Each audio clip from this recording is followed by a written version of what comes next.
Hello there, my name's Mark and these are my dice tales. Today I'm going to be trying to tackle for my first playthrough of Ironsworn Starforged. Ironsworn is a game that came out a couple of years ago. I believe Ironsworn is completely free. You can download it on the website and it works pretty much exactly like this, but it's more of a Yieldy Viking setting. I picked up this book because it looked gorgeous. It's got a lot of weight. You can really blooming clonk a zombie. I reckon that will give him a... I'll probably take out a zombie. Anyway, and this one's like the sci-fi version. I think sci-fi with a bit of a pinch of salt. I take it you could totally run, you know, those mystically sci-fis, the He-Mans and the She-Ras and the sort of Thundercats type stuff. It doesn't have to be your hardcore. It just can be anything. I reckon you could play Ironsworn with this. I guess a lot of the tables are geared towards rolling up a assessment like a planet and the environment, possibly sci-fi-ish names. But as I say, if you're doing Thundercats and stuff, probably won't matter. So it is a step out of my comfort zone of what this channel usually does. You know me for doing skirmish games, war games, playing solo with skirmish games and dungeon crawl type stuff and exploring Ospreys. This is a Modiphius book and I was daunted at first. I've been procrastinating about doing this video. I guess sort of doing it right, doing it justice, but also getting that raw, well, this is what I thought of it, aspect. I was daunted originally, and possibly I didn't do the Ironsworn when it came out. I was aware of it back then, and I probably printed out this and I thought, what is this? It's a list of 50 moves. This game works off. It feels like an improv game, to be honest, in that you're setting a story, you're creating a narrative, you're building and talking to yourself, and thinking, just imagining what is happening. You've got a character in your head. What's happening today? Oh, I don't know what's going to happen. I'm going to roll some dice. But to give it some structure, there are all these 52 moves. Some of them are nonsense moves. I don't know if I'll come back to that at the end of the video. I'll just name them like take a break, set a flag, and change your fate. So you could take from the 52. I'm just going to knock off 3 because you don't really need those. Oh, end a session. They sort of don't need to be mucked in with the moves. I think it muddies the water. There are things that are like before and after session things. And they sort of change your fate and set a flag is like, oh, I don't like zombies. I'm not going to imagine with me or who I'm playing with playing zombies. If I sort of randomly met someone in a pub and saying, do you want to play Starforged? Oh, you don't like zombies? Okay, I won't imagine any zombies in an imaginary game. Okay? It's weird. I do apologise about the rain. I'm going to try and force myself through it because I've been procrastinating and not had a video for a while. So yes, it looks daunting. There are 52 moves. To help me with that, I just went onto Word and printed out all those moves into a card format. So the game does put the moves into little groups. It's got like an adventure group, a combat group, a quest group, a recover group, and a suffer group, as sort of bare minimum. I think the one that you'll use the most is the adventure group and the combat group. And when you break that 52 down, you come down to about 14 cards. And you pretty much start with face danger. So you're going to have a narrative, and you're not going to start thinking about these cards until you really get into when you need to do something just like you would in a role-playing game. It's something is affecting you. You're going to be facing danger, something imminent and exciting, or something a bit more mundane, like you're going to be gathering information or speaking to an NPC and trying to get them on your side, things like that. And they are all in here, and it all makes perfect sense. So I've got 3 backs here. I've got some with a ring, so they are sort of things that you probably do before or after a session. It's like set your quest up. I've got the blue ones, which are generally recovering or suffering something. And then I didn't have enough backs. I would have made a combat back, I would have made a red back, and these are my adventure backs, and some other backs for things that I probably want on the table all the time, like how to pay the price and ask the oracle. So things that'll prompt me and give me ideas. The game comes with, well, it's free to buy online. I only have the core book. There is another book that you can buy which has all the tables and charts on a spiral bound, so it's easier to get. But there's also a free, oh, it's getting noisy, print and play. I think I might have to stop and come back. But this has a lot of charts, tables. I'll see you. I'll come back when the rain stops. Okay, I thought I'd just show you the layout in front of me. So this is an oracle. It's got lots of names, and that was in the play kit. So you've got descriptors, actions, and themes. So if you're stuck for an idea for your story, there's like a word prompt. I've got my character sheet down here with my stats. I've got my book. There's a sheet for marking off things that you're doing. So generally everything that you're going to do, you're going to mark off whether it is troublesome, dangerous, formidable, extreme, or epic. I probably wouldn't really go over troublesome, dangerous, because that determines whenever you make a success how many boxes you mark off, and then when you think you've marked off enough, you can try and complete that challenge to move on. So if it's troublesome, whenever you make a success, you're going to mark off 3 squares. And if it's dangerous, I think you just mark off 1 square. It might be 2, and then for middle it might be 1 square. But basically just a way of tracking 10, and you can maybe have your story sort of play out and write some notes. These are all my cards. So I've got pay the price, ask the oracle, a couple of dice. You want a card or something prompt, especially when you're in combat, for when you're in a bad spot or when you're in control. So combat cards rely on being in control or in a bad spot. So I've sort of colour-coded my cards there. Got my main deck of adventure cards. These are sort of finishing the quest cards, and these are all the suffering cards. They're all the different sort of background and equipment cards.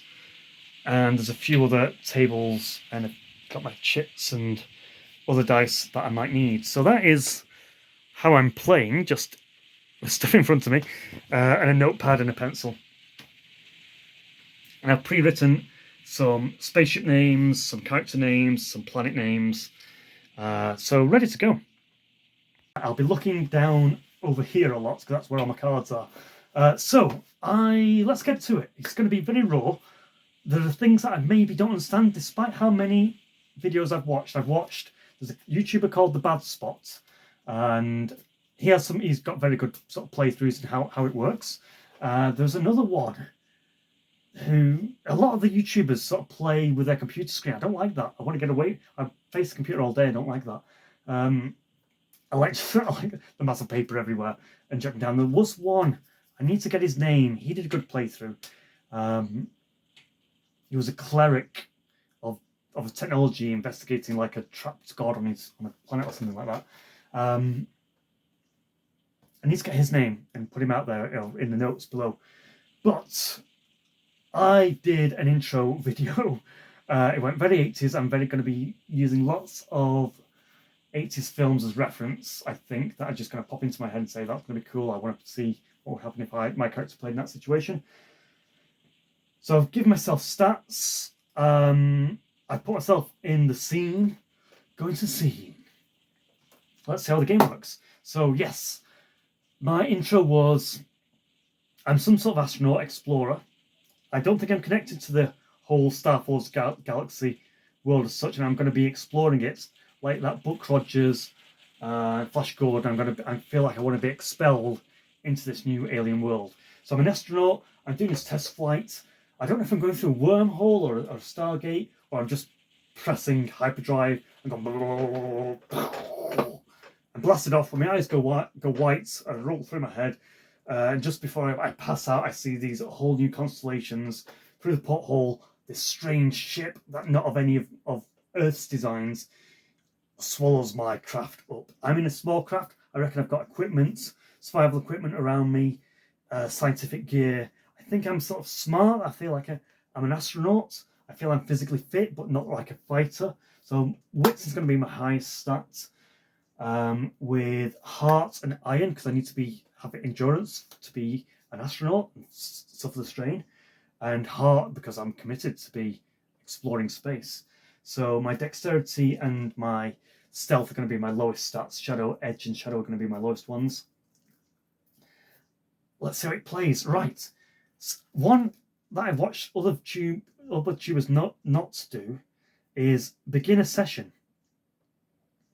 and it sort of suggests, and I can even roll D10 on this. I'm just going to roll 9.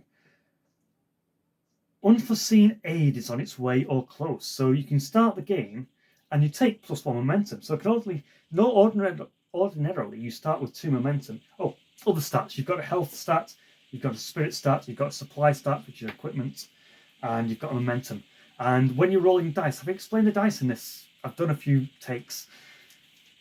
Basically, whenever you do a challenge and you're rolling the dice to see what the outcome is, whether it's going to be a strong, weak, or miss, you roll a d6 and you add your stats. So say I'm doing something where I need to be dexterous. So I want to pilot my ship to escape a foe and I want to go into an asteroid field. I feel like I need to weave, and that's going to be dexterity. So I'm going to roll d6, 4 plus my edge, which is 1. So I've rolled a 5. But then I compare that to 2d10, the fates. And I roll 2d10, I've got an 8 and a 7. Right, that's a bad one. So my 5 doesn't beat either of those dice, so that would be a miss. So I'd look up, face danger, assuming like flying into an asteroid field is facing danger. And so 4 plus 1 is 5. Here I could take my momentum instead of the dice roll, and my momentum is currently 3. So 3 plus 4, I think, is how it would work. 3, 4, 5, 6, 7. That'll still be a week, so there's no point spending momentum there. I'll still basically be a fail. So whatever I've done, when I flow I'll probably still fly into the asteroid field, potentially. Or, it depends. This is a narrative. You're doing the improv. Does the enemy get to me before I get to the asteroid field? Maybe it stops me. Maybe it shoots missiles, so I deflect and go another way. Maybe there's something worse in the asteroid field. Maybe I get knocked by an asteroid and my equipment fritzes, so it makes it harder. And there's going to be something like what we call paying you the price. Another thing from watching older YouTube videos, these games came out a couple of years ago. A lot of older YouTubes, or the first run-throughs, they're quite harsh on yourself. There is even a paragraph in this book which sort of says, go easy on yourself. So maybe take the first knockback as something a bit narrative. A weak hit, the rain comes down. Strong hit, a strong fail, asteroids, thunder and lightning, and I literally have to rain off and call off the video. A strong hit, the storm passes, and I continue this video. So that's a good breakdown. So yeah. So something nearby might aid me in this session. So it sort of gives you that opportunity, gives momentum, and that might be some things that you might miss on your first playthroughs. So, I've been swallowed by an unknown ship. As I awake and groggily awaken, my warning lights are going off. And I can see my door. I can see sort of alien technology clamped to my ship, and then suddenly the door to my craft is going depressurizing, and I can see this alien mist of this alien vessel sort of creeping in. I quickly go and grab a survival mask and put the rebreather on my face. So I don't think I need to roll any dice for this at the moment. I feel like it's sort of a face of danger, but I don't know what I'm doing. And my brain is pounding like a heavy night on the alcohol with dwarves pounding on your head. But it's like white static noise going. I feel like someone's like trying to Wi-Fi into my brain somehow and communicate with me.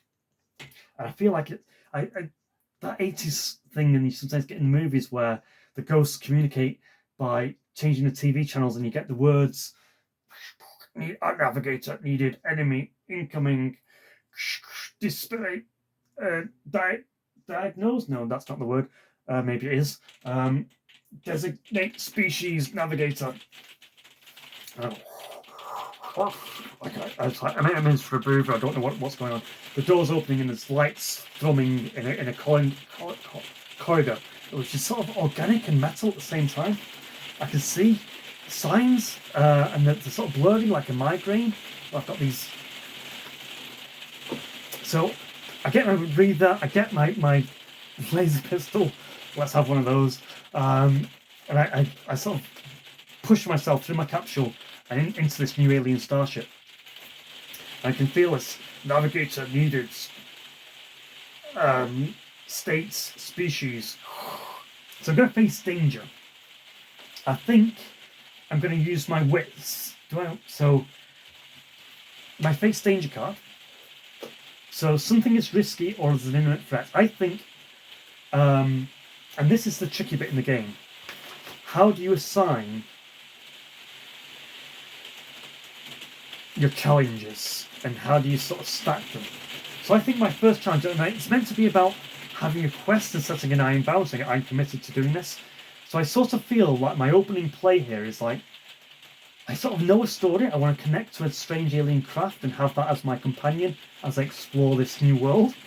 Very flat the navigator, that's where I'm going. Possibly I want to get back to wherever I've been catapulted myself from. Not too important, but that might be my overall quest. But right now my imminent danger is I need to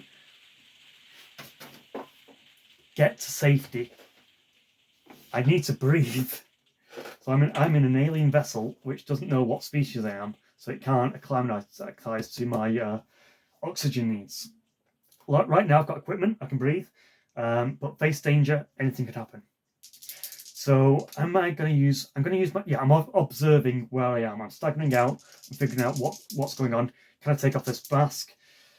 What's happening to my head? So I'm going to roll my wits. My wits is 3, so I'm going to roll the d6. I've got a 5. So 5 plus 3, 5, 6, 7, 8. Now roll 2d10, the fates. I've got a 2 and a 3. Fantastic. That is a strong hit. So on a strong hit, I get +1 momentum. So my 3 momentum has now gone up to 4 momentum. So it's a success, and I get +1 momentum. So I think that would mean I would mark off 3 boxes. So let's say this sort of bond with the craft so that it's acclimatized to me is a troublesome task. So I don't want to kill myself straight off the back. So I've done a face to danger. Now, another thing you want to do is possibly not revisit these cards too often. You don't want to face danger. So that's why I made it a card deck. So I sort of flick through and think, I've not done that, I've done that. And I can maybe always pick up a card that I've done before if I really need to. So I come through and thought, like, I take a moment to visualize and think, this looks like I'm safe. I'm not floating through space. Why is the red warning lights? Why is there seems to be a blue light guiding me somewhere? I can't make out the alien words. Maybe I've got a strong connection. I feel safe with my breathing mask on. So maybe I want to make a connection or compel. I feel like something's trying to communicate me with this radio static. It's going through the radio stations, and it's sort of picking out words and saying navigator needed at helm, state species. I have no idea how to do that, so I'm going to make connections a bit more of a outside of combat thing that will happen. So I'm just going to place that aside for now. So I'm going to do a compel. I'm sure I've got one that says compel here. Adventure check gear compel. There we go. Persuade or make an offer. And it says charm, pacify, barter or encourage, threaten, incite, or be aggressive, or lie or swindle. I think I'm encouraging, so I'm going to use my heart here, and my heart is 2. So d6 plus 2. So I've got a 3 plus 2, so I've got a 5. So let's roll the 2 d10s, 8 dice. I've got a 10 and a 6. So what did I roll? 3, 4, 5. And I've got momentum of 4 at the moment. So if I spend 4, 4, 5, 6, I think I'll still be a weak hit. So I can't understand this static and this panic headache. So I'm looking at these signs, and it's in an alien language that I don't understand. It looks like it's trying to form and change before my eyes. It's like what have been described as dyslexics, where the words are moving on screen. When I have a migraine, I can't see things. Like I get these auras, and I'm looking at the words, and it's just like blurred out. They get smushed together. So that is a miss. So it's like the radio stations like don't know what, maybe they think the communication's gone wrong, and they start to go crazy. The volume and such goes up and down my head. It's like whoa, ah! I feel like a little bit of blood come out my ears. So it says on a miss, they refuse or they make demands or a cost that cost you greatly. Pay the price. I'm not too sure how to pay the price here, so I can roll on the pay the price table. And I've got an 18. You are stressed. That is a specific thing. This is where I might actually lose one of my statistics. So suffer stress. So again, you would roll. Is it a minus setback? You get -1. I don't think it's either of these. I think it's just a. My stress is my stress 5 already because it's already that high. I think that might be it. Correct me if I'm wrong here. So I'm just going to roll 2 fate dice, and I've got a 6 and a 6. That is critical fail. Ouch. Right. So on a miss, I lose -1 spirit. So I've gone down to 4. Lose momentum, so my momentum's going down to 2. And mark that I'm shaken, or if your spirit is 0, so I'm not gone to 0. Roll on stress table. Oh, I haven't got that stress table. Where's the stress table? So there are some things which I didn't quite get down into my cards. Suffer harm. It's almost here. Sudden jaw stress. Oh, this is a stress table. D100. I've got I've got a 1. You are overwhelmed. Face desolation. I've killed myself on the first turn. Face desolation. Does it tell me what page that is on? I've not done a face desolation before. Overcome destruction, face desolation. You were on the brink of desolation. Well, I'm on an alien ship and I'm possibly running out of breath. Roll plus hearts. Right, okay, so 3 plus 2. I've got a 5. And we've got a 3 and a 3. So that's a critical, and it's over 5. So something very good is happening. That is a strong hit. You resist and press on. So I'm down on my knees. The radio station going playing Marilyn Manson and rock music in my head. What the heck is going on here? What nightmare have I woken up in? Alice in Wonderland. But it stops. Just designates medical scan needed. I sort of make up that somehow. I can't think of a radio station or a good TV show. MASH is coming to my head. ER, so all those radio stations which say medical station. So I'm getting these medical TV images pulled up from my own core memories. I'm flashing and saying, yeah, I need medical aid. And the light sort of beams on and goes through a door. So I stagger through this doorway. I managed to silence the noise a little bit to pull myself together. And I see this console lit up before me, and it seems to have those, universal put your hand here signs. I collapse onto it, my hands go boom, and I collapse to my knees, and I feel this pulse, and I feel these droids and machinery come out the walls towards me, but I'm not scared. I'm exhausted. My mask almost slips my foot as I feel like these lasers, these little scutterbots go. I can feel the lights come around me, and then I feel the air change. The gas is sucked out of the designation human. Probably does it in lots of different languages. Human. I don't know how you say human in other languages. So there must be ways of saying it, like all these different languages that plucks from my head. So being an astronaut, I'm sure we probably speak multiple languages. Very multicultural. But this sense of calm comes over us. And I can breathe. So the imminent danger over. But let the lights flash. Danger. Incoming vessels. Danger. Navigator needed at the helm. I recover and I pull myself to myself. I think I still don't know where I am or who I'm speaking to and what is in my head as I look around.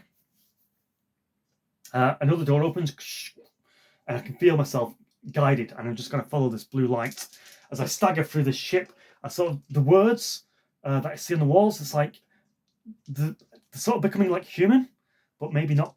I'm not fully connected to the ship yet. So what have we done so far? We've faced danger. Right. We've dropped our dice. We failed to compel, and then we had to endure stress.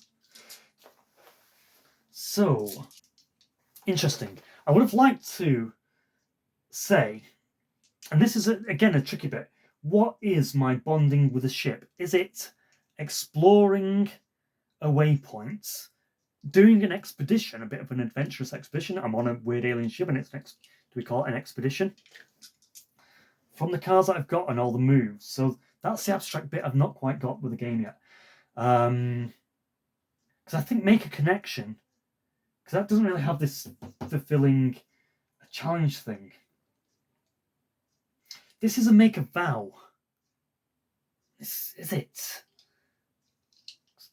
I feel like sometimes you stumble into a vow. Have I just really given myself a really difficult start here? I should have started in a cantina and gone on a bounty hunter mission. But we're going to roll with it. It says, at the back of the book, you don't need any preparation. You're just going to come into it. So I had my idea of this 80s Buck Rogers start. I got the idea that this enemy vessel coming in. I've got an idea of the get out clause. I've got this other enemy ally that I can bring in and say, whoa, how the hell have you got in command of that ship situation? So I've already got ideas and threads in my head of where to go, but there's also things that I don't know that are going to happen. So I guess I wrote down get to safety. And so far I did a face adventure to get out and get to the med bay. Is that 3 successes? So have I done 2 successes there with that face desolation? This is what I missed. So in the combat it says mark progress. In the adventure cards it doesn't say mark progress. I think that's what's throwing me. So I think I'm going to mark progress for facing desolation and getting a strong hit. And it says press on. So I've got over my mind breaking. And I did face the danger originally of just escaping my own capsule and getting into the alien ship. And I just failed it when I was trying to communicate with the weird radio static in my brain. So now I would try and complete that vow. And I don't know if that is a complete quest or complete expedition. But now I'd use the 6 boxes that I'd marked off versus the 2d10 fate dice. And I've rolled a critical 1 and a 1. So I've rolled a 1 and a 1 on both dice. And obviously 6 is higher than that. So if I'm doing this right, something spectacular has happened. So I think this static thing is, after the medical scan, it knows I'm human. It knows how to speak on my frequency. And it's downloaded my brain and knows how to speak to me. It knows my personality. And we're connected somehow. So I'm going to sort of going to end the session. I'm going to make a bond. I want the ship to be a character. So I think, what's my character called? There's character names in here. Let's sector name, settlement name, starship name. Is it going to be a starship name? Starship name. D100. 79. Sparrowhawk. Oh, that's cliche because I've just been reading David Eddings. Oh no, Sparrowhawk is not David Eddings. Sparhawk is David Eddings. Earthsea Chronicles is Sparrowhawk, isn't it? Right. Navigator, I am Sparrowhawk. You are my navigator. What? I didn't choose this. Who's Sparrowhawk? We must get out of this area. Oh, God, my corny accent. Improv is not my strong suit. Enemy vessels on an inbound vector. Patching them through. Enemy vessel. This is, I've rolled up a evil faction here, the Supreme Consortium. Enemy vessel, identify yourself. This is an incoming Supreme Consortium patrol. Surrender, lower your shields, and power down your weapons, or you will be fired upon and taken under the custody of the Supreme Consortium. Navigator, you must get to the helm. How do you wish to proceed? I think this is an end of the session situation. So that is my grasp of Ironsworn Starforged so far. It is a tenuous grasp, to say the least. I mean, we rolled 3 moves. So we faced danger as we imagined our situation. Our capsule being engulfed by an enemy vessel, and we were exploring it for the first time. We tried to talk to it, which went terribly wrong and really put us at the edge of our sanity somehow. But we pulled through. And what did we roll to what was it that I rolled on there that got me the double 1 success? Fulfill a vow, I think it was. So it says mark a reward. So I think my quest is to bond with the craft and have the craft a character in the story. My next one is to get to safety and find out where I am, and then make allies and get home. I feel like these are my quests. I need to figure out so that feels like 4 quests, doesn't it? So I think there's an end of the session. Take a break, end the session. When you end a significant session or chapter of play, reflect on the events of the game and identify any missed opportunities to mark progress. If you strengthen your ties, this is it. This is develop a relationship. And if you move to, I don't think we're on a milestone at the moment, but I think I've now made a connection with Sparrowhawk, the name of the ship. Search out a new relationship. It's not connection. It's not make a connection. It is one of the other ones. Oh, develop. Here we go. Swear a vow in their service. So I'm basically making a vow now to Sparrowhawk that I'm going to be his helmsman. I think that's where this is going to lead us. So, and we get benefits if we complete quests on their behalf, which I think one of my quests is get to safety. Leverage their help in a desperate situation. I'm going to be doing that. Share profound information. We're going to be learning about each other because they're an alien and such. So mark progress per rank of the connection. So I think I would have connect with craft. I think my first tier is going to be troublesome, so I'm going to mark off three marks on this connect with the craft. And then when I think I've done something else to connect with the craft, I can maybe see. So maybe if we escape this patrol on the next session, we can mark off more and then make a solid NPC connection. So that's it. I think we're going to leave it there. That is Mark playing Starforged, session 1, very raw, and I don't think I'm going to edit it. Rain pending, and we'll see if we can come back and keep this as a regular little thing. I think it's definitely a game that has that. Let's play for 10 minutes and see where it takes us. You know, it's not as serious as here's my game. I've got 2 factions fighting each other. It's just a go with the flow game. It's an improv. I think you do need to come in with some ideas, but also be willing to break what you had in your brain to, go off on a tangent if something doesn't work. How did you feel about that? I'm feeling positive. Didn't quite go how I planned. I don't know if I'm railroading myself. What would have happened if I didn't connect with the ship? If those last 2 dice rolls were misses. It might have been I'll get back in my my ship in my craft and sort of get ejected and then deal with a patrol, and then I've had this encounter with this strange alien vessel. Or, as I said, a backup plan, I had this other alien ally guy. If I was playing a role-playing game, I tend to always have that druid ally or ranger ally. If the combat's going well, he stumbles across them and fires his arrows and saves them at a critical point. If they've not made stupid decisions, that is. If I can't think of another way of saving my party members because they've just had terrible dice rolls, I'm that kind of DM. I am also that my players have called me Michael Bay, that I like the explosions and the constant excitement. And I think I might wear myself thin trying to come up with these exciting encounters and keep it running like a 30-minute episode cartoon aspect. So anyway, yeah, rambling. It's got to 30 minutes, and I think it might have been rain at the start. So Mark's Dice Tales signing off my first session of the Starforged. Are you going to comment below if you're interested in following? If you want to give me any input of what you think of my 3 religious factions are going to be. So obviously we've got the Supreme Consortium.